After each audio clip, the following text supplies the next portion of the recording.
तो आइसोमर क्या है? Isomer are that alkane compound whose formula are similar but their structure and IUPAC naming are different. चलिए, इसका मतलब है कि अगर मैं एल्केन फैमिली को लूं, एल्केन फैमिली को लूं तो मैं पहले कार्बन यानी CH4 को नहीं ले सकता, वजह एक कार्बन है। चलो भाई C2H, C3H, C4H, H हो गया 6, यहाँ H हो जाएंगे 8, यहाँ हो जाएंगे H10। तो क्या हम C2H6 को ले सकते हैं? नहीं, क्योंकि अभी भी इनके पास कार्बन कितने हैं? 2। इसको ले सकते हैं? नो। क्यों? क्योंकि it have only 3 carbon, not more than 3 carbon. The condition is we have to take the 4 carbon at least for making the isomer. तो हमें 4 कार्बन जब चाहिए ही चाहिए होते हैं, यानी ये हिस्सा हमारा क्या हो जाएगा? आइसोमर फॉर्म करा सकता है। एल्कीन का चौथा मेंबर, फोर्थ मेंबर या उससे ज्यादा 5, 6 and so on, dot dot dot dot and so on, यानी 4 मेंबर से ये आइसोमर बनाना शुरू कर सकते हैं और जितना चाहो उतना आइसोमर बना सकते हैं। हम लोग यहाँ पढ़ेंगे जो एग्जाम में आपके पूछे जाते हैं वो 4th मेंबर को लेके और 5th मेंबर को लेके, इनको पढ़ेंगे। चलिए स्टार्ट करते हैं। 4th मेंबर में हमारे पास है C4H10, ये हमारा हो गया फॉर्मूला।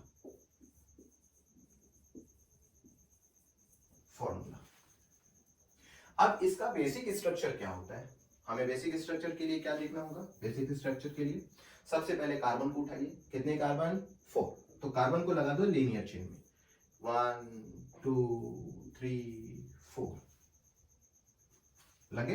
अब हाइड्रोजन को क्या करना है? हाइड्रोजन को कार्बन की वैलेंसीज पे फिलअप करा लेना। 1 2 3 4 5 6 7 8 9 10। कार्बन की 4 वैलेंसी होती है, इस कार्बन पे देखो 4 हो गए, इस कार्बन पे भी 2 इधर और एक ऊपर एक नीचे, 4 हो गए, सबके हो गए। हाइड्रोजन अटैच करा लीजिए, H H H H H H H H और H।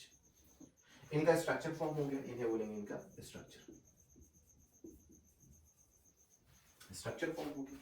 अब बात आई इनके IUPAC नेमिंग की। तो लीनियर चेन जो होती हैं, सीधी चेन, लीनियर चेन जो होती हैं, उनकी IUPAC नेमिंग के लिए हम लोगों ने क्या देखा?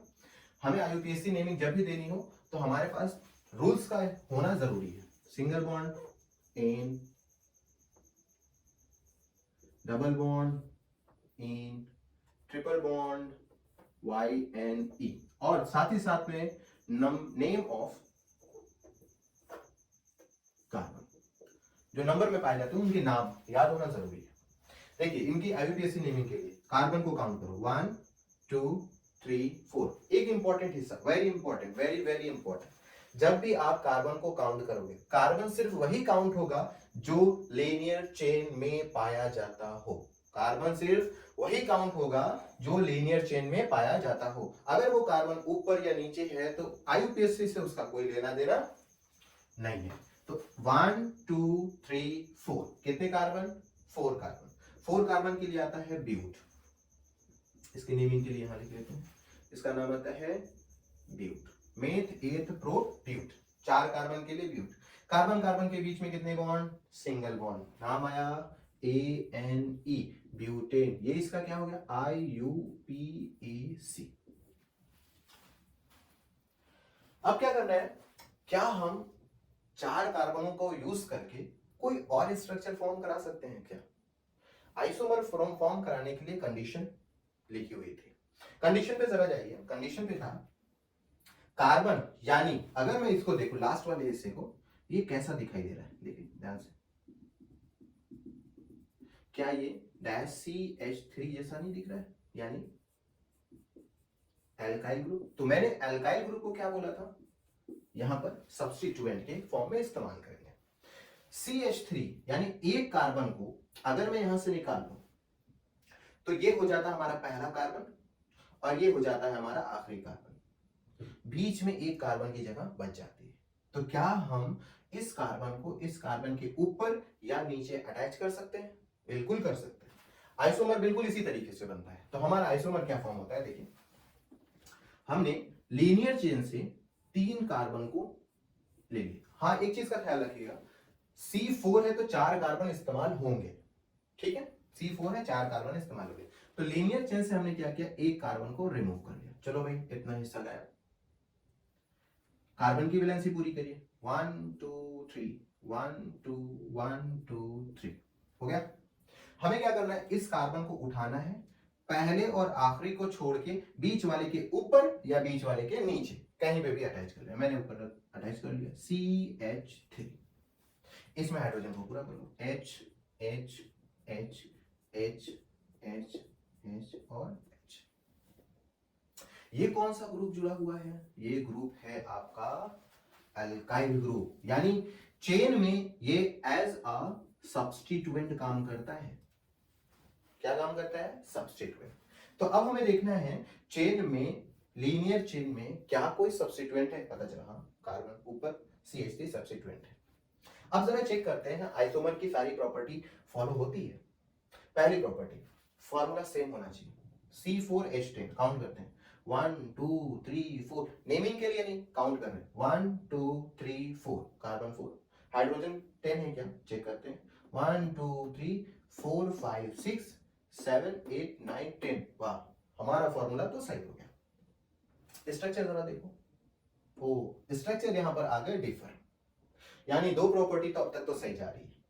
क्या इनका नाम भी ब्यूटेन होगा, नहीं, यहां पे देखो नाम में चेंजिंग आएगी। यहां पर आएगा एक रूल्स, क्या आएगा, रूल। पहले देखेंगे रूल में, यहां पर रूल है, इधर लिख देते हैं, numbering.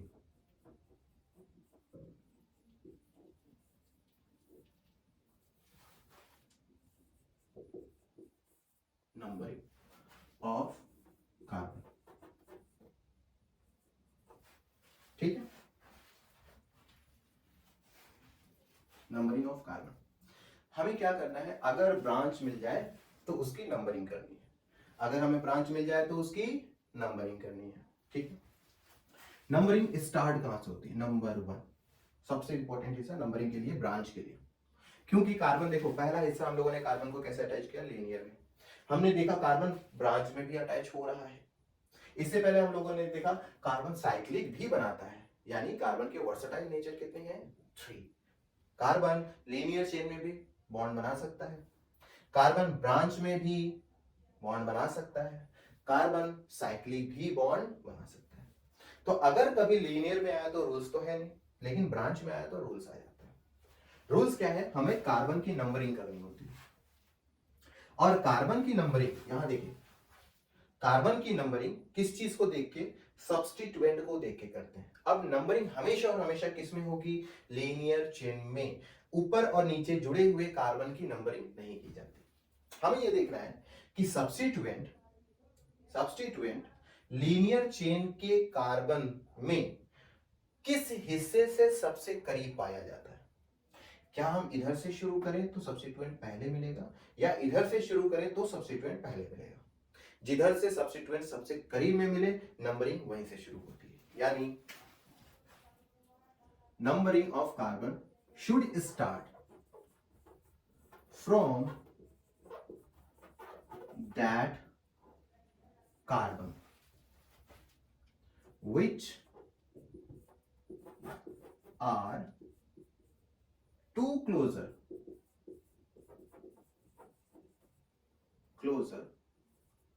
to the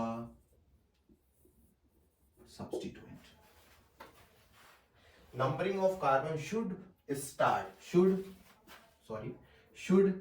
be start from that carbon which are too closer to the substituent. जरा इधर आइए, इसकी नंबरिंग में देखिए 1 2 3, दूसरी पोजीशन पे क्या मिल रहा है, CH3। इधर से काउंट करिए 1 2, अरे बाप रे, ये तो दोनों ही सेकंड पोजीशन पे पाया जा रहा है। तो आप कॉमन है, कहीं से भी शुरू करते हो, मैं इधर से शुरू करता हूं, 1 2 3। यहां से याद रखिएगा ये सब क्या है, रूल है। रूल इंपॉर्टेंट है, ऑर्गेनिक यानी इस चैप्टर में कार्बन कंपाउंड में, ताकि आप नेमिंग देख सको और रूल सब में अप्लाई होगा, बहुत इंपॉर्टेंट है। रूल नंबर 1 हम लोगों ने पढ़ लिया, हैशटैग नंबरिंग के लिए। रूल नंबर 2, क्या रूल नंबर 2 है? इसकी नेमिंग देनी होगी। अब नेमिंग के लिए एक फॉर्मूला होता है, आप उस फॉर्मूले को बढ़िया से याद कर लीजिए और उसी फॉर्मूले को फॉलो करते रहिए, अपने आप नाम लिखा चला जाएगा। कहां लिख दे फॉर्मूला? फॉर्मूला लिख देते हैं आपके यहां पर, इसे ठीक है, ये रहा फॉर्मूला। तो इस फॉर्मूले को फॉलो करना है और आपका मामला सेट, आईयूपीएससी नेमिंग हो जाएगी। फॉर्मूले को फॉलो करते रहिए और हो जाएगा। सबसे पहले आपको लिखना होगा पोजीशन ऑफ सब्स्टिट्यूएंट प्लस। सबसे पहले क्या करना होगा? पोजीशन ऑफ सब्स्टिट्यूएंट को देखना होगा, कहां पर है वो पोजीशन लिखनी होगी। फिर आपको क्या करना होगा? नेम ऑफ सब्स्टिट्यूएंट, सब्जेक्ट नहीं है ये, सब्स्टिट्यूएंट है, शॉर्ट में लिख रहे हैं। पोजीशन ऑफ सब्स्टिट्यूएंट, कौन सी पोजीशन पे है वो पोजीशन का नंबर लिखना है। फिर name of the substituent, substituent का नाम क्या है वो लिखना है। फिर आगे चल के आपको लिखना होगा प्लस में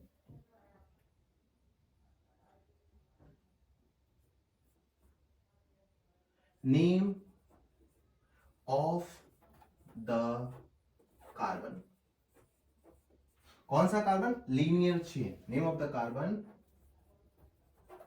लीनियर चेन।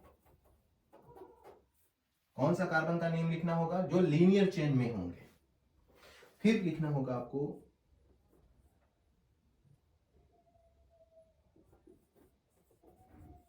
Bond name.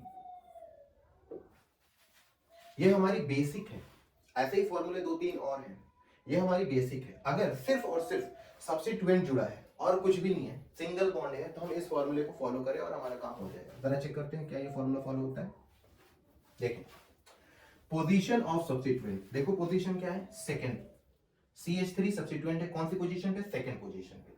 तो पहले लिखेंगे 2, पोजीशन हो गया। क्या कोई और सब्स्टिट्यूएंट है? नहीं, तो लगाइए आप डैश।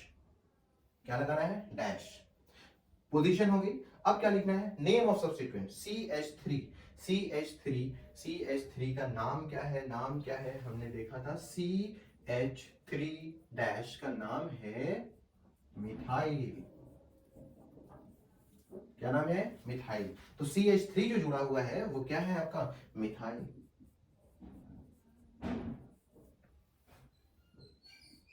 To dash methyl. कितने कार्बन है? 1 2 3। Name of the carbon, carbon के नाम दो। 1 2 3। 3 के लिए क्या होता है? Meth 8 pro, PROP। डैश नहीं लगाना है, बीच में स्पेस नहीं छोड़ना है। 2 मिथाइल प्रो। अब क्या आया? बॉन्ड नेम, कार्बन कार्बन के बीच में बॉन्ड बताओ, सबके सब सिंगल है तो क्या आएगा? एन। क्या नाम पड़ा? 2 मिथाइल प्रोपेन। जरा चेक करो, यहां पर था ब्यूटेन और यहां पर आ गया 2 मिथाइल प्रोपेन। इसका मतलब है फॉर्मूला तो सेम है, चेक कर लो सबके फॉर्मूले सेम है, स्ट्रक्चर अलग हो गया और इनकी आईयूपीएससी नेमिंग भी क्या हो गई? अलग। ऐसे को हम बोलते हैं आइसोमर। आया समझ में? एक और एग्जांपल लिखते हैं, इसको नोट कर लीजिए पहले। नोट हो गया? ठीक है, 1 2 मिटा दें। एक और एग्जांपल लेते हैं, शायद उससे बेहतर समझ में आ जाएगा, उससे बहुत बेहतर समझ में आ जाएगा। रूल को भी ऐसे ही छोड़ देते हैं।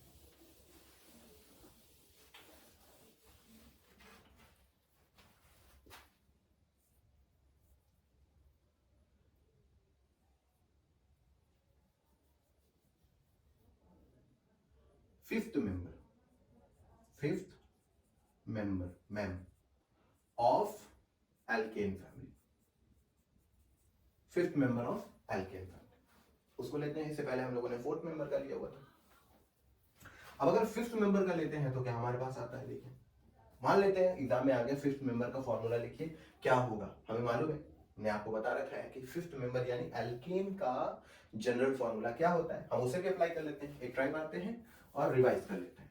फॉर्मूला, जनरल फॉर्मूला एल्केन का होता है CnH2n, वेरी गुड, प्लस 2। चलिए अप्लाई करते हैं। फिफ्थ यानी n की वैल्यू 5, C5H2 इंटू 5 प्लस 2, यहां पर आ गया C5H10 प्लस 2 यानी C5H12। हमारा फिफ्थ मेंबर क्या आया, C5H12। ठीक, तो हम यहां नोट करते हैं, फिफ्थ मेंबर है हमारा C5H12। ये हमारा फॉर्मूला है।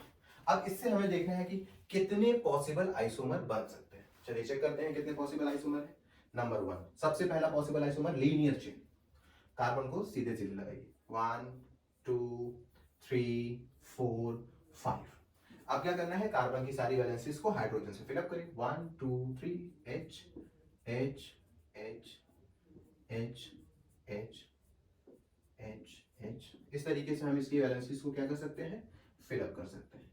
अब इनका बेसिक नेम क्या होता है, बेसिक नेम के लिए कोई रूल्स नहीं, पुराना रूल्स हम फॉलो करेंगे। कितने नंबर ऑफ कार्बन है, 1 2 3 4 5, 5 के लिए आता है पेंट। सिंगल बॉन्ड है, नाम आया एन, पेंट एन। ये रहा स्ट्रक्चर, ये रहा इसका आईयूपीएसी। दूसरा नंबर 2, लीनियर चेन में से एक एक कार्बन को निकालते जाओ, पोजीशन पे रखते जाओ। ख्याल रखना पहली पोजीशन और आखिरी पोजीशन पे कार्बन को अटैच नहीं करना है, उनके बीच में कार्बन को कहीं पे भी अटैच करा सकते हैं। तो हम चलिए ट्राई करते हैं। एक कार्बन को रिमूव करेंगे तो बचेगा कितना कार्बन, बोलिए 4। हम वैलेंसीज को कंप्लीट कराते हैं, 1 1 1 1 1 1 1 H छोड़ करें। पहले हम क्या करें, एक हाइड्रोजन को यहां से हमने क्या कर दिया, एक कार्बन को यहां से क्या कर दिया, निकाल दिया। चलिए निकल गया। अब इस CH3 को देखो, ये क्या है, आपको क्या दिखाई दे रहा है, CH3। जब ये निकला तो इसको अटैच यहाँ करना है, पहले कार्बन और आखिरी कार्बन को छोड़ के कहीं भी हम यहाँ अटैच कर देते हैं। आपकी मर्जी यहाँ अटैच कर लो, आपकी मर्जी यहाँ अटैच कर लो, आपकी मर्जी यहाँ अटैच कर लो। एक काम करो, आप सब लोग सेपरेटली सेपरेटली CH3 को अपनी अपनी पोजीशन पे अटैच कराइए, देखिए क्या नाम आता है और सीखने की कोशिश करिए। मैं अटैच कराता हूँ यहाँ पर, तो यहाँ अटैच करा लूंगा CH3। कार्बन की एक वैलेंसी तो खाली थी, वो इसके साथ जुड़ गई। अब हाइड्रोजन को फिलअप करो, H H H H H H H H और H। अब क्या करना है, नंबरिंग करनी है। जैसे ब्रांच बने लीनियर चेन में ऊपर या नीचे, लीनियर चेन में ऊपर या नीचे अगर कोई कार्बन या कोई भी एलिमेंट जुड़ जाए, वो फौरन क्या बन जाती है, ब्रांच। इसमें देखिए सिर्फ और हाइड्रोजन था, इसमें कोई ब्रांच नहीं है, इसमें क्या है, ब्रांच है। जैसे ही ब्रांच आए आपको क्या करना है, रूल नंबर 1 क्या है, नंबरिंग ऑफ द कार्बन। क्या कहता है, नंबर उस जगह से शुरू करिए काउंटिंग जहां पर का सब्स्टिट्यूएंट सबसे करीब पाया जाता है। अब जरा चेक करिए, यहाँ पर थोड़ा मजेदार है, उसमें तो कॉमन था, यहाँ पर मजेदार है। अगर मैं यहां से शुरू करूं 1 2 3 और 4, तो मुझे पहली कंडीशन में मिलता है कि थर्ड पोजीशन सब्स्टिट्यूएंट की है। लेकिन अगर मैं यहां से शुरू करूं 1 2 3 4, सर्कल लगा दे ताकि सेपरेट हो जाए, तो मुझे क्या मिलता है कि second position, wow, second position किस चीज की है, सब्स्टिट्यूएंट। तो हमें नंबरिंग शुरू कहां से करनी है, कार्बन के उस हिस्से से जहां पर सब्स्टिट्यूएंट सबसे करीब पाया जाता हो। तो 2 सबसे करीब है या 3 सबसे करीब है, तो हमने देखा 2 सबसे करीब है, तो हमारी नंबरिंग शुरू होगी लेफ्ट साइड से, 1 2 3 4। ये नंबरिंग हो जाएगी गलत। फिर से देखिए, नंबरिंग हमारी कार्बन की उस जगह से, लीनियर चेन की नंबरिंग उस जगह से शुरू होती है जहां पर सब्स्टिट्यूएंट सबसे करीब पाया जाता है। अगर हम यहां से करें तो तीसरी पोजीशन पे सब्स्टिट्यूएंट मिल रहा है, लेकिन अगर हम यहां से चले तो हमें दूसरी पोजीशन पे सब्स्टिट्यूएंट मिल रहा है, तो हमारे लिए तो करीब कौन, 2। यानी हम यहां से नंबरिंग को शुरू करते हैं। नंबरिंग हो गई, अब हमारा नाम लिखने की टाइम आ गया। पहले लिखेंगे पोजीशन ऑफ सब्स्टिट्यूएंट। देखो सब्स्टिट्यूएंट कहां है, ये रहा सब्स्टिट्यूएंट, CH3, नाम मिथाइल सब्स्टिट्यूएंट। पोजीशन क्या है, सेकंड पोजीशन पर जुड़ा हुआ है, थर्ड पोजीशन पे नहीं भाई साहब, फर्स्ट पोजीशन पे नहीं, सेकेंड पोजीशन पे जुड़ा हुआ है, इसका मतलब है लिखा जाएगा टू, और कोई सब्स्टिट्यूएंट नहीं लगाएंगे, बोलो डैश। हो गया काम। डैश लगने के बाद दूसरा काम है नेम ऑफ द सब्स्टिट्यूएंट। चलिए नेम क्या है, CH3 मिथाइल, नाम आया मिथाइल। अब क्या करना है, name of the carbon linear chain, name of the carbon 1 2 3 4, 4 carbon है, 4 कार्बन को बोला जाता है, बोलिए बोलिए ब्यूट, बट मत पढ़ लीजिएगा, ब्यूट, 2 मिथाइल ब्यूट। अब क्या करना है, बॉन्ड का नेम, सबके बीच में सिंगल बॉन्ड आया ए, क्या पढ़ा, 2 मिथाइल ब्यूटेन। जरा देखिए इसका स्ट्रक्चर, इसके स्ट्रक्चर से डिफर, इसका नेम IUPAC, इसके IUPAC नेम दोनों डिफर। अब आपके दिमाग में होगा सर अगर मैं CH3 यहाँ के बजाय यहाँ लगा दूं तो, अगर मैं यहाँ लगाऊंगा तो नंबरिंग कहाँ से शुरू होगी, यहाँ से 1 2 3, ये 4 हो जाएगा, तब नाम क्या आएगा 2, कौन सा सब्स्टिट्यूएंट, मिथाइल, कार्बन कितने 4, यानी पोजीशन के बदलने से भी सेकेंड ही पोजीशन पे क्या लग रहा है, मिथाइल ग्रुप। आप चेक करिए एक बार बना के स्ट्रक्चर को, देखिए आएगा वही। यानी अगर मैं यहां पर रखूं तो भी सेकंड पोजीशन पर, यहां पर रखूं तो इधर से सेकंड पोजीशन पे, यहां रखूं तो इधर से सेकंड पोजीशन पे, यानी आप इन दोनों में से कहीं पे भी रख सकते हैं, सेकंड पोजीशन ही मिलेगा। क्या हम कुछ और कर सकते हैं, स्ट्रक्चर फॉर्म हो सकता है। कंडीशन नंबर लास्ट, क्या है condition number last, alkane family का आपको आइसोमर बनाना है। कंडीशन यह है कि 4 कार्बन या 4 से ज्यादा होने चाहिए। मेरे पास कितने हो गए लीनियर चेन में, 1 2 3 4, मतलब अभी भी बन सकता है।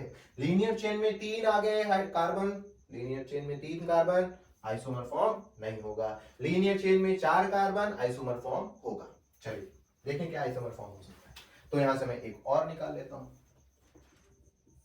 तीसरा, कितने बच गए, 3 लगा दो, 1 2 3, बड़ा इंपॉर्टेंट हिस्सा है ये, याद रखिएगा, इंपॉर्टेंट। C हो गए कितने, 3 C। एक तो पहले से ही इसके ऊपर क्या लगा हुआ है, CH3 पहले से लगा हुआ है। हमने क्या किया, चौथे नंबर वाला कार्बन, कार्बन बीच से कहीं नहीं निकल सकता, कार्बन या तो आखिरी से या तो पहले से। हमारे लिए पहला निकालना मुश्किल है, क्यों, देखो अगर हम पहला निकाल लें तो CH3 पाई जाएगी पहली पोजीशन पे, आइसोमर के रूल के अगेंस्ट। तो हम कहां से निकालें, कोशिश करें उस जगह से निकालने की जहां से रूल्स ऑफ आइसोमर में डिस्टरबेंस पैदा ना हो। तो हमारे लिए बेहतर यह है कि हम यहां से क्या कर सकें, रिमूव करा लें, 3 कार्बन लगा के। अब अगर इसको रिमूव कराए तो कहां लगाएं भाई साहब, पहले कार्बन पे लगा नहीं सकते, दूसरे का लास्ट कार्बन पे लगा नहीं सकते, और कार्बन के पास होती है इनकी अपनी 4 वैलेंसीज। देखें इनमें नहीं लगेगा, इसमें नहीं लगेगा, लेकिन कार्बन अभी एक वैलेंसी को अपने नीचे क्या कर रखा है, खाली। तो हम क्या करते हैं, उठाते हैं फट से यहाँ पे लाके चिपका देते हैं, CH3। यहां पर देखो कितने H, यानी ये भी H कितने हो गए, 3H3। यहां H कितने हो गए, H3। अब जरा देखिए कार्बन कितने हैं, 5, फॉर्मूला मेंटेन। हाइड्रोजन कितने हैं, 3 4 12, मेंटेन। अब हमें क्या देखना है, स्ट्रक्चर तो फॉर्म हो गए, रूल को फॉलो करना है, नंबरिंग करनी है और नेम लिख देने हैं। चलिए हमारा लीनियर चेन कौन है, हमने देखा हमारा लीनियर चेन क्या है, हमारा लीनियर चेन ये हमारे क्या है, ये हमारी लीनियर चेन। और यहां पर क्या लीनियर चेन था, हमारा ये लीनियर चेन था, ये वाला हिस्सा, और यहां पर हमारा लीनियर चेन पूरा का पूरा हिस्सा था। तो इस लीनियर चेन में हमें नंबरिंग करनी है। नंबरिंग का रूल, सब्स्टिट्यूएंट उस जगह पर हो जहां से काउंटिंग करना सबसे करीब पाया जाए, यानी नंबरिंग सबसे क्लोज हो कार्बन से। यहां से शुरू करें, 1 2 3, फिर से यहां से शुरू करें, 1 2 3। तो दूसरी पोजीशन पे हमें क्या मिल रहा है, सब्स्टिट्यूएंट मिल रहा है। बड़ी मजेदार चीज, ध्यान से, दूसरी पोजीशन पे ही सब्स्टिट्यूएंट मिल रहा है। हमारा रूल क्या कहता है, अब नेमिंग के लिए, पोजीशन ऑफ सब्स्टिट्यूएंट, ये हमारा सब्स्टिट्यूएंट फर्स्ट, कौन सा सब्स्टिट्यूएंट है, फर्स्ट। और ये हमारा सब्स्टिट्यूएंट हो गया भाई साहब, ये तो ब्रांच में जुड़े हैं ना ऊपर और नीचे, ये हो गया हमारा सब्स्टिट्यूएंट सेकंड। चलिए नेम के लिए पोजीशन ऑफ सब्स्टिट्यूएंट, सबसे पहले किसकी, फर्स्ट या सेकंड, फर्स्ट की लेते हैं, सेकंड भी ले सकते हो, हम फर्स्ट की लेते हैं। फर्स्ट पोजीशन, फर्स्ट सब्स्टिट्यूएंट की पोजीशन है 2, हमने लगा दिया 2। क्या कोई और सब्स्टिट्यूएंट इसके ही जैसा अटैच है, देखा गया, हाँ यहां पर भी है, तब लगाएंगे कॉमा, डैश नहीं, क्योंकि सब्स्टिट्यूएंट अभी और है और सेम है। अगर डिफर होती तो डैश लगा देते, अगर सेम है तो वही लगाएंगे। CH3 सॉरी CH3 का पोजीशन है सेकंड, हमने लगा दिया सेकंड। ये भी सब्स्टिट्यूएंट है, इसकी भी पोजीशन क्या है, सेकंड, तो 2,2। कोई और सब्स्टिट्यूएंट, ये और ये लीनियर चेन में है, ब्रांच में नहीं, ब्रांच में आ जाने वाला हिस्सा ही सब्स्टिट्यूएंट होता है, तो ये दोनों क्या हो गए, सब्स्टिट्यूएंट। हम लगाएंगे यहां पर अब डैश, क्योंकि अब कोई सब्स्टिट्यूएंट नहीं। ये कौन सा सब्स्टिट्यूएंट, मिथाइल, ये कौन सा सब्स्टिट्यूएंट, मिथाइल, कितने मिथाइल, 2 मिथाइल। और आईयूपीएससी में ऑर्गेनिक केमिस्ट्री में 2 तरह के मिथाइल, 3 मिथाइल, 4 मिथाइल के स्पेशल नेम होते हैं, तो यहां पर 2 मिथाइल है तो लिखेंगे डाई, डाई मतलब 2। कितने 2 हैं, कौन से 2 हैं, मिथाइल, डाई मिथाइल। ठीक, फिर से देखिए, इस कार्बन के ऊपर एक सब्स्टिट्यूएंट, इस कार्बन के नीचे एक सब्स्टिट्यूएंट, दोनों सब्स्टिट्यूएंट सेम है, दोनों की पोजीशन सेम है, तब फर्स्ट पोजीशन के लिए 2, सेकंड पोजीशन दूसरे का सब्स्टिट्यूएंट के लिए भी पोजीशन 2, दोनों सेम होने की वजह से कॉमा लग जाता है, और कोई सब्स्टिट्यूएंट जुड़ा नहीं है इसलिए लगा दिया डैश। 2 सब्स्टिट्यूएंट थे, लगाए हमने डाई, डाई मतलब 2 सब्स्टिट्यूएंट। अब दोनों के नाम क्या है, मिथाइल, मिथाइल लिख दिया। अब क्या करना है, नेम ऑफ द कार्बन हमने क्या उठाया, 1 2 3, लीनियर चेन में जो हम काउंटिंग किए रहेंगे वही हमारे नेम ऑफ द कार्बन होंगे, तो 1 2 3, 3 मतलब मेथ 8 प्रो, ये हो गया प्रो।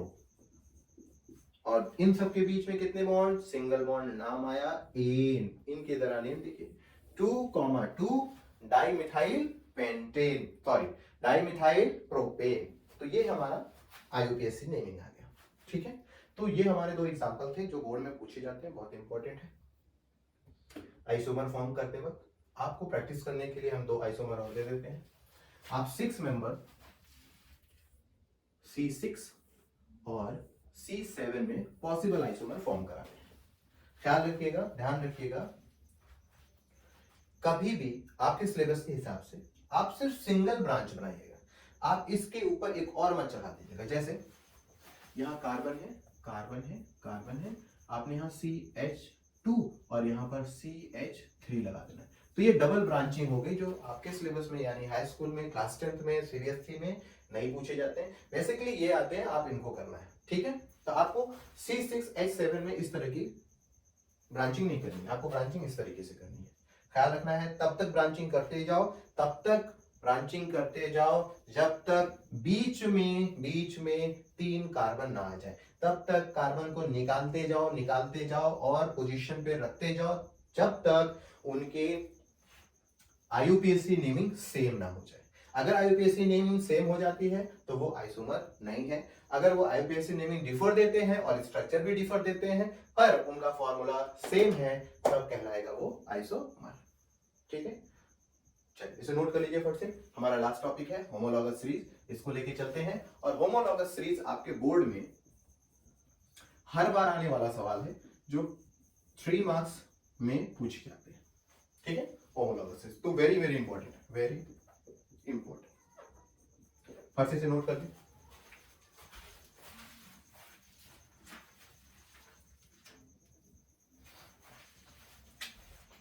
फट से इसको नोट कर लें।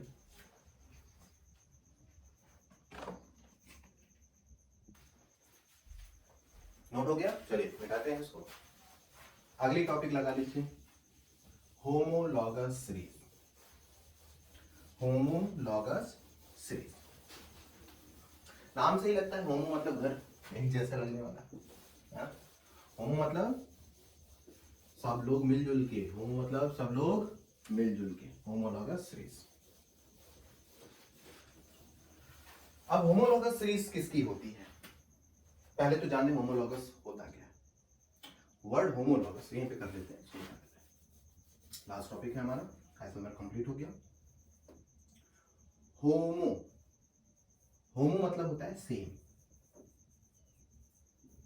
लॉगस और सीरीज, सीरीज में आ सकता है आपका कोई भी सीरीज जिसको हम लोग नाम देते हैं फैमिली। जहां कहीं पे भी हम वर्ड यूज करेंगे फैमिली, वो सब की सब हो जाएंगी सीरीज।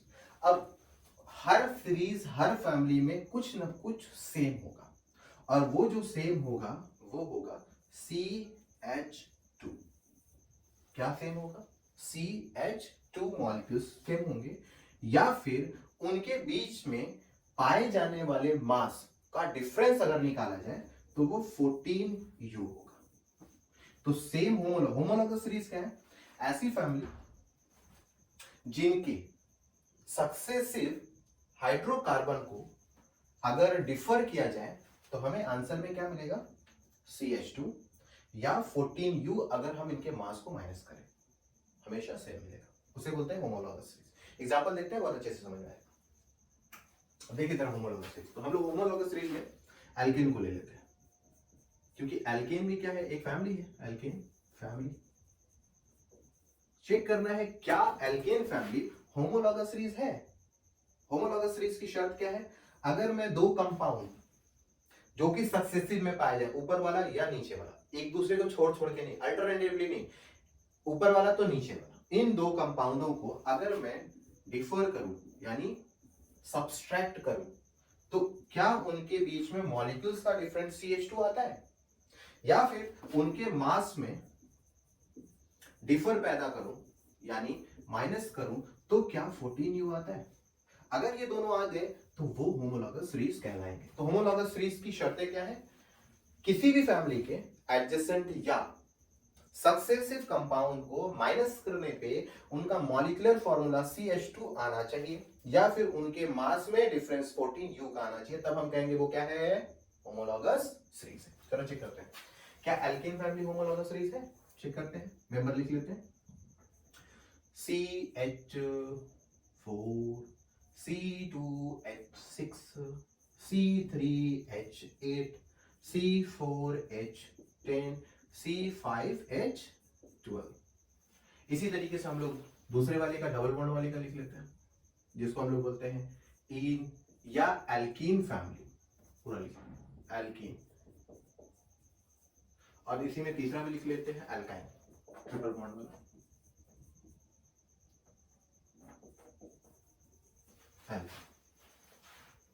अगर हम एल्कीन में देखें तो फर्स्ट नंबर शुरू होता है दो कार्बन से, ख्याल रखना, C2H4। एल्काइन देखा जाए तो वो भी दो कार्बन से शुरू होते हैं, C2H2। इनके जनरल फॉर्मूला ऑलरेडी पिछले क्लासेस में हम लोगों ने चेक कर लेते हैं। आपको उनको देखना हो तो पिछला वीडियोस को चेक करिए, कार्बाइन कंपाउंड टॉपिक डालिए, आपको वो मिल जाएगा। तो C2H4 हो जाएंगे। अब अगला हो जाएगा C3H6, C4H8, C5H। यहां पर C2H4, C3H6, C4H8, C5H10।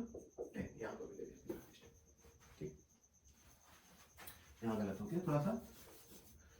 C3H4, C4H6, C5H8। अब क्या करना है? सक्सेसिव कार्बन, हाइड्रोकार्बन को उसकी पर्टिकुलर फैमिली से सब्सट्रैक्ट करो, जिनका जनरल फॉर्मूला सेम होना चाहिए और उनकी केमिकल प्रॉपर्टी भी सेम होनी चाहिए। हम ऐसा नहीं कर सकते यहां से हम सेकंड मेंबर उठाएंगे, यहां से थर्ड मेंबर, तो इनका जनरल फॉर्मूला अलग अलग हो जाएगा, इन दोनों की केमिकल प्रॉपर्टी भी अलग हो जाएगी। सिंगल बॉन्ड है, डबल बॉन्ड है, केमिकल प्रॉपर्टी जोड़ने का तरीका अलग अलग हो जाएगा। हम यहां से फिफ्थ मेंबर उठाए, यहां से हम फोर मेंबर को उठाने नहीं हो सकता, क्यों? क्योंकि इनका भी केमिकल फॉर्मूला बदल जाएगा। यानी हमें जो CH2 लाना है उसकी शर्त नंबर 1, केमिकल फॉर्मूला क्या होना चाहिए? सेम होना चाहिए। For FOR formula, chemical formula same होना चाहिए। दूसरा, chemical properties, PROP properties same होनी चाहिए। तीसरा, तब हम उसको उनके सक्सेसिव कंपाउंड को सब्सट्रैक्ट करेंगे तो हमें उसके मॉलिक्यूल्स में CH2 का डिफरेंस देखने को मिलना चाहिए, तब वो कहलाएगा होमोलॉगस सीरीज। जरा देखें इन सब का फॉर्मूला, जनरल फॉर्मूला CnH2n+2, इन सब का जनरल फॉर्मूला CnH2n, इन सब का जनरल फॉर्मूला CnH2n-2। इस तरीके से हम लोग इसको बना लेते हैं।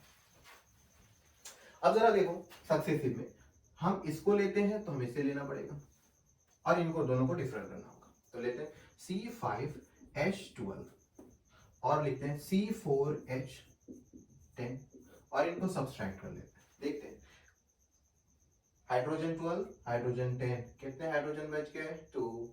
यहाँ कार्बन 5, यहाँ कार्बन 4, कितने बच गए? अरे ये तो हमारा क्या मिल गया? CH2।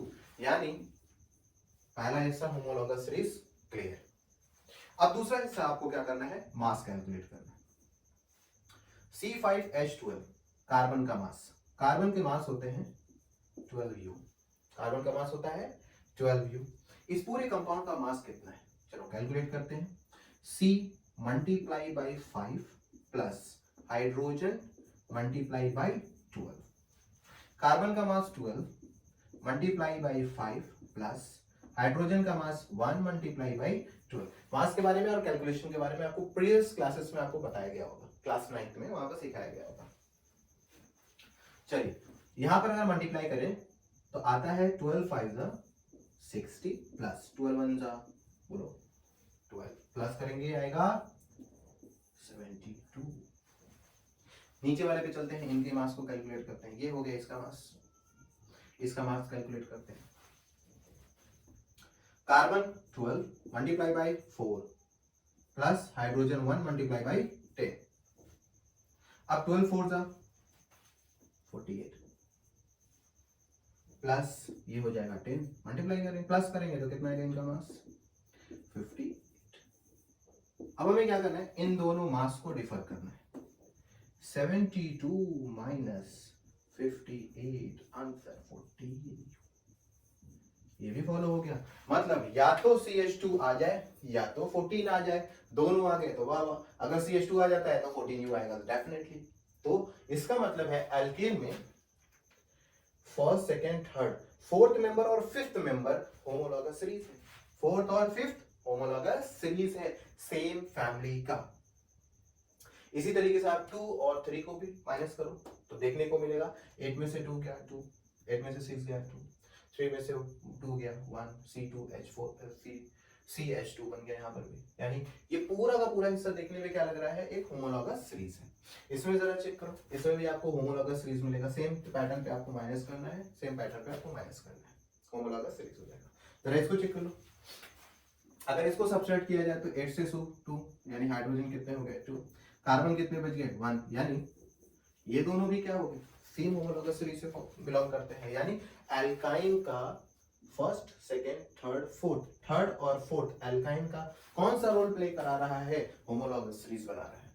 ठीक है, तो ये रहा होमोलॉगस सीरीज। अब इनकी कुछ कैरेक्टरिस्टिक्स होती हैं और वो कैरेक्टरिस्टिक्स आपको अभी नोट पे यहाँ पर मिलेगी, जैसा कि हम लोगों को इसके बारे में पढ़ना है।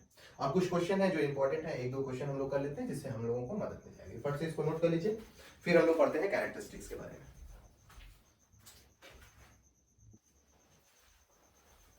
तो कैरेक्टरिस्टिक्स के बारे में बात हो रही थी, तो हमारी ये कुछ कैरेक्टरिस्टिक्स हैं होमोलॉगस सीरीज की। पहली कैरेक्टरिस्टिक्स है, जो भी होमोलॉगस सीरीज होगा उनका जनरल फॉर्मूला हमेशा क्या होना चाहिए?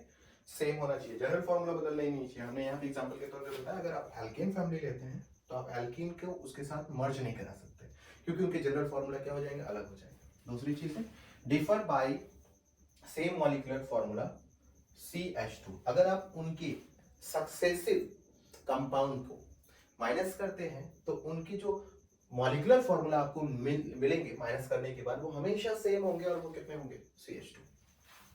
कितने होंगे? CH2 होंगे। तीसरी चीज है, अगर हम उनके मास को उनके मास को सक्सेसिवली माइनस करें तो हमें मिलेंगे 14u। हमने एग्जांपल पे यहाँ पे देख लिया। चौथा प्रॉपर्टी है कैरेक्टरिस्टिक्स। केमिकल प्रॉपर्टी जो होती है वो हमेशा सेम होगी।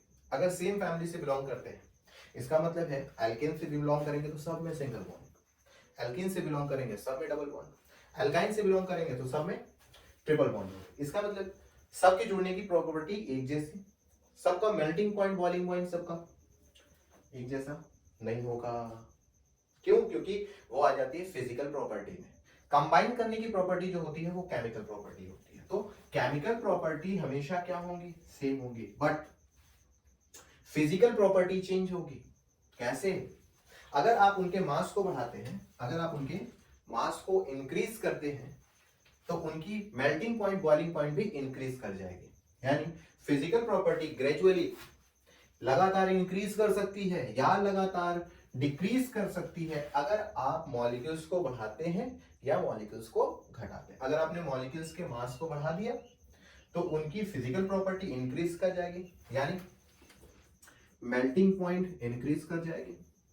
अगर आपने उनके मास को घटाना शुरू कर दिया तो उनकी मेल्टिंग पॉइंट क्या कर जाएगी? डिक्रीज कर जाएगी। मास को क्या करते हैं? इंक्रीज करने पर मेल्टिंग पॉइंट इंक्रीज करेगी, मास को डिक्रीज करने पर मेल्टिंग पॉइंट डिक्रीज करेगी। तो ये होती है फिजिकल प्रॉपर्टी। इसको नोट कर ले फटाफट। आपके सामने एक क्वेश्चन है, which of the following belong from same homo family, homologous family. फट से इस क्वेश्चन को लिख लीजिए, प्रॉपर्टीज लिख लीजिए, फट से इसको सॉल्व किया जाए। एग्जाम में कुछ इसी तरीके से क्वेश्चन मिलेंगे, आपको कुछ कंपाउंड के नाम दे दिए जाएंगे इस तरीके से फॉर्मूला। आपको पूछा जाएगा इनमें से कौन से सेम होमोलॉगस फैमिली से बिलोंग करते हैं। तो कैरेक्टरिस्टिक्स होगी उम्मीद है, मिटा देते हैं। ओके, अब सॉल्व करते हैं हम लोग अपना क्वेश्चन है, नीचे दिए गए कंपाउंड में से कौन सेम फैमिली से बिलोंग करते हैं एज अ होमोलॉगस। तो कंपाउंड का नाम लिख लेते हैं C3H8, C3H6, C4H8, C4H6। Guess करते हैं, यहां से नोट कर लिया आप लोग। अब हमें देखना है कौन सी फैमिली से बिलोंग करते हैं। एक छोटी सी ट्रिक है। क्या है ट्रिक? सबसे पहले आप अपने अंदाजे से आप गेस कर सकते हो कौन किस फैमिली से बिलोंग कर रहा है। एल्केन फैमिली में नंबर ऑफ कार्बन के साथ साथ नंबर ऑफ हाइड्रोजन का अमाउंट ज्यादा होता है। फिर से देखिए, नंबर ऑफ कार्बन अगर 1 है एल्केन के फर्स्ट मेंबर में तो उनके हाइड्रोजन 4 है, मतलब उनसे काफी ज्यादा हैं। अब इसमें आप देखिए एल्केन फैमिली कोई है क्या? C3H8, C3H6, C4H8, C4H6। यहां पर देखिए C3H6 आधे आध का फर्क है, C4H8 आधा आधा, C4H6 आधे से कम का फर्क है। यहां पर देखिए C3H8 यानी ये बहुत ज्यादा है। तो क्या ये एल्केन फैमिली हो सकता है? हम गेस करते हैं, लेट करते हैं। लेट, ये क्या है आपका? Alkene family. लेट किया, अभी है नहीं, मुझे कंफर्म नहीं है। अब अगर दूसरे में देखा जाए एल्कीन फैमिली को या एल्काइन को, दोनों अनसैचुरेटेड हाइड्रोकार्बन है। एल्काइन में देखा जाए आइन YNE ट्रिपल बॉन्ड को, तो उसमें कार्बन के कंपैरिजन में हाइड्रोजन का अमाउंट बहुत कम होता है। जैसे फर्स्ट मेंबर C2H2 देखो बराबर बराबर, C3H4 एक ही ज्यादा है, मतलब कार्बन का अमाउंट बहुत कम होंगे। लेकिन अगर हम बात करें एन की, एल्केन, उसमें कार्बन का अमाउंट हाइड्रोजन वाला देखा जाए तो कार्बन के हिसाब से हाइड्रोजन ज्यादा होता है। अब एल्कीन में आते हैं, एल्कीन में C2H4 यानी बराबर आधे आध का फर्क होता है मोस्टली। तो यहां पर हम गेस करते हैं ये और ये क्या आधे आध है? बोले हाँ, याद है। तो ये क्या, ये एल्केन नहीं एल्कीन फैमिली हो सकते हैं, लेट कर लें इसको भी और इसको देख लेते हैं। ये भाई साहब क्या है, अकेले भाई साहब एल्काइन फैमिली।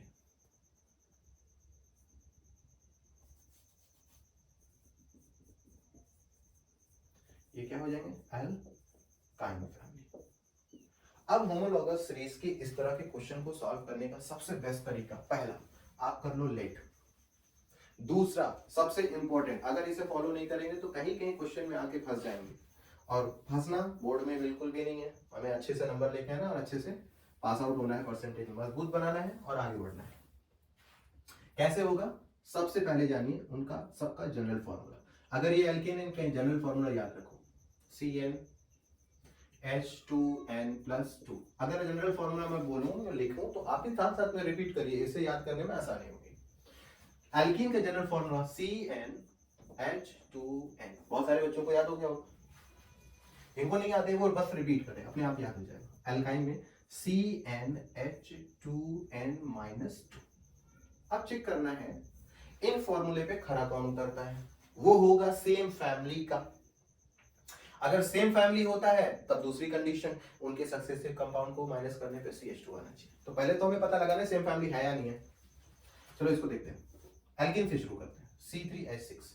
तो n की वैल्यू इसके लिए क्या हो जाएगी 3, Cn, n की जगह 3 ले लेते हैं, H 2 × 3 C3H6 वैलिड हो गया। इसके लिए चेक करते हैं, C4H2 × कार्बन कितने 4, C4H8, वाह ये भी वैलिड हो गया। दोनों एक फैमिली से बिलोंग करते हैं, क्यों, क्योंकि दोनों का जनरल फॉर्मूला क्या है, सेम।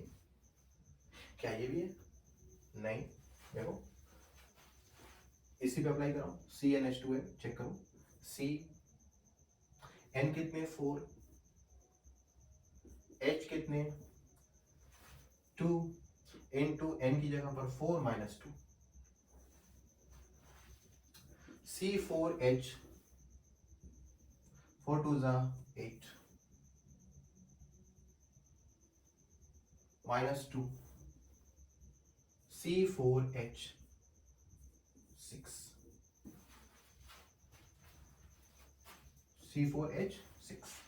यानी इस फॉर्मूले पे ये आ तो रहा है, लेकिन जरा देखो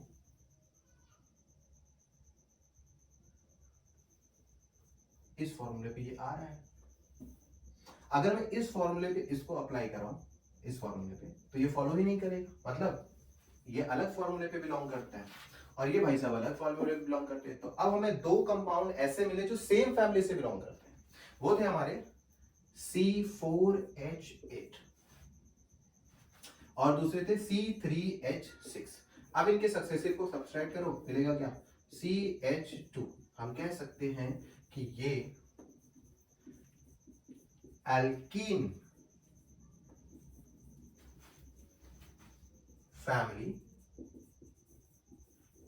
फैमिली के क्या है, होमोलॉगस सीरीज। इस तरीके से हमें क्या करना होगा, क्वेश्चन को सॉल्व करना होगा। जब कभी भी होमोलॉगस सीरीज का क्वेश्चन आता है, मोस्टली हाई स्कूल में इसी लेवल में आता है, इसे अपर लेवल में नहीं आता है, तो मोस्टली इस लेवल में आता है। अब तक जितने भी क्वेश्चन आए हैं वो लगभग इसी फॉर्म में आए हैं। तो आपको सबसे पहले क्या करना होगा, आपको फार्मूला लर्न होना चाहिए। फार्मूला लर्न होने के बाद आप गेस करोगे, जिसके हाइड्रोजन सबसे ज्यादा होंगे कार्बन के हिसाब से आप गेस कर लो कि वो एल्केन है, जिनके हाइड्रोजन सबसे कम होंगे आप गेस कर लो वो एल्काइन है, जिनके हाइड्रोजन बीच वाले होंगे आप गेस कर लो क्या है, एल्कीन है। अब जो एक जैसे ज्यादातर दिखाई दे रहे हैं उनकी जनरल फॉर्मूले पे उसको पुट अप करो, अगर जनरल फॉर्मूले पे वो सब फाइनल हो जाते हैं तब आप उनको बोल दिए भैया सेम होमोलॉगस सीरीज है, सब्सट्रैक्ट करके शो करा दीजिएगा। इस तरीके से हम होमोलॉगस सीरीज के बारे में जान सकते हैं। तो आज के लिए लेक्चर यही है, इनको नोट कर लीजिए, अच्छे से मन लगा के पढ़िए, और इनसे रिलेटेड कोई क्वेश्चन हो तो वो क्वेश्चन अगर आपसे फंस जाता है तो आप कमेंट करके वो क्वेश्चन हमें से पूछ सकते हैं। बाकी एनसीईआरटी का क्वेश्चन जरूर से लगाएं और जो भी क्वेश्चन आपको मिल जाते हैं इनसे रिलेटेड उन्हें जरूर से सॉल्व करें।